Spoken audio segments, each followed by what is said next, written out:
Get a limb placement wrong in Cairn, and your character ragdolls down a mountain like that guy in the Titanic. Because at its heart, this is a climbing simulator where you manually direct the body of a half-human, half-super starfish up a mountain limb by limb. But it's more than just a cel-shaded physics demo. It's a game that has you holding your breath, heart pounding, while you struggle to stay composed a million miles away from safe ground. However, the true danger in Cairn isn't about losing your footing. It's the blind, stubborn urge to keep climbing, quietly ignoring the cost of what you're leaving behind. Cairn doesn't hand you that realization on a silver platter. It makes you slip, crawl, and hang on for dear life to earn it. The game forces you to slow down, meticulously plan your route and every agonizing movement. You play as Ava and start your journey learning what sensible holds look like and how moving each limb interacts with the rest of her body. You then graduate to figuring out how far you can push her, quickly realizing she can pull off extraordinary feats of strength and acrobatics. But she is ultimately human. Push her too far and you'll soon be learning about gravity. Knowing where this line is can be tricky because Cairn de-gamifies stamina. There are no convenient UI elements showing you how much gas is left in Ava's tank. Instead, it relies on natural, intuitive cues.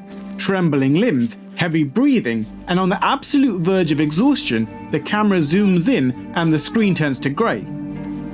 These moments will have you drowning in cortisol, especially when it's not obvious to you in the beginning why exactly she's struggling. Is it a bad grip, an awkward hold, or are you just moving too quickly?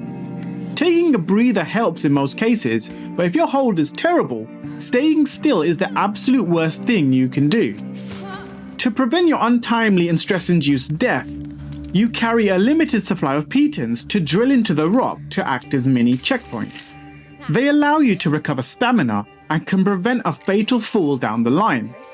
However, even these aren't entirely stress-free. They take time to drill in, and most players learn that lesson the hard way. I got it brutally taught to me early on in my playthrough, during that brief window where I thought Ava was Wonder Woman. A series of overly ambitious moves left me out of stamina and barely holding on. I spent what felt like an eternity trying to remember the button for Piton, frantically completing the real-time event. The drilling animation started, lulling me into a false sense of security, but right as the Piton set, Ava cartwheeled down the cliff before she could connect the rope. But at least I got an achievement for my troubles. Despite that near constant early stress, there is a natural progression to your climbing ability. As you master the mechanics and basic movement becomes second nature, you enter this kind of flow state and start calmly planning routes, thinking, I'm not in the mountains, but I am the mountain. To stop you getting too comfortable, the game finds ways to ramp up the difficulty. It throws increasingly unforgiving rock faces at you and strategically places no Piton sections on optional but more rewarding routes. You're forced, time and time again, to flirt with Ava's absolute boundaries just to continue the ascent. This constant back and forth between zen and reaching for the absolute brink makes Cairn the climber's version of edging. Gravity isn't your only enemy. You also have to manage Ava's basic needs, making sure she eats, drinks, and stays warm. Because obviously you can't exactly scale a mountain without chocolate goat's milk or psychedelic mushrooms.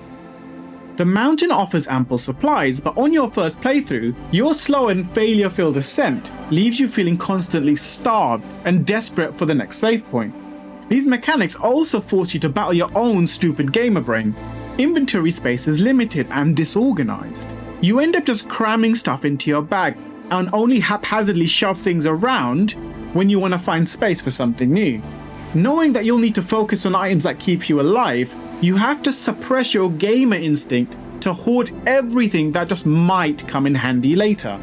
As absurd as this example sounds, at one point I was genuinely forced to admit that I shouldn't continue carrying fireworks and pocket change halfway up a mountain. Cairn forces hard decisions upon you. What actually matters, what's weighing you down, and what you need to let go of.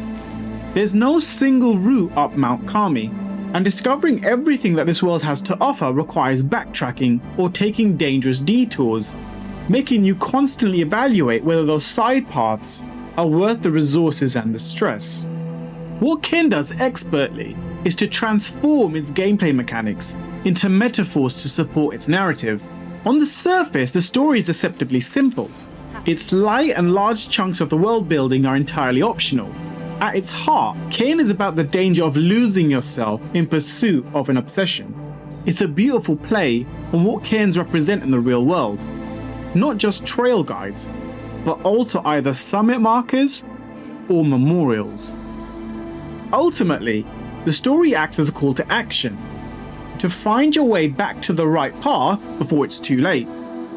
This is heavy stuff for a climbing simulator, but Cairn handles it phenomenally well without ever feeling pretentious or preachy. It avoids too many heavy cutscenes, inviting you to seek out the depth in the world for yourself. The synergy between a light narrative and discovery leads to messaging which is incredibly subtle. It feels like thought-provoking seeds are being planted into your head almost Inception style, and I started to wonder whether the pinwheel you can obtain is entirely coincidental. Through all of this, Cairn has you questioning your motivations right alongside others. It leaves you wondering whether you're becoming fixated on reaching the summit, and whether you're losing sight of why you wanted to play this game in the first place. Sensing that trap and actually turning back are two very different things.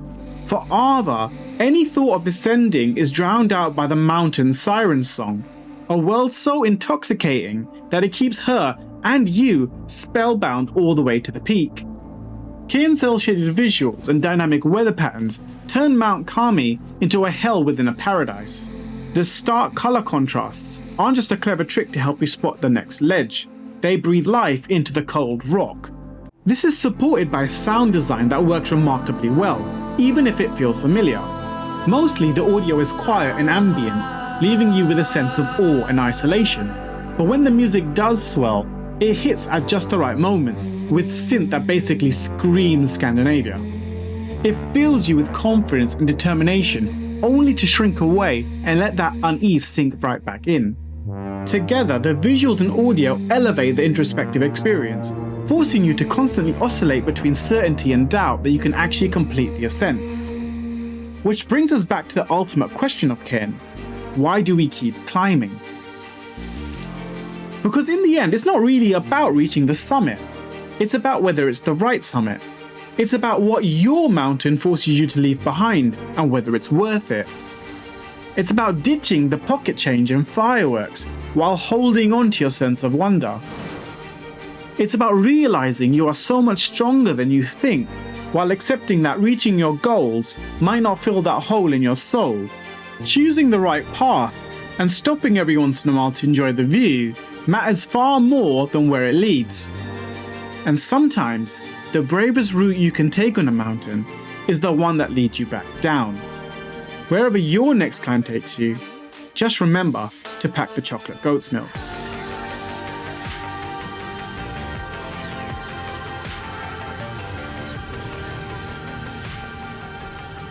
Who's Grandpa?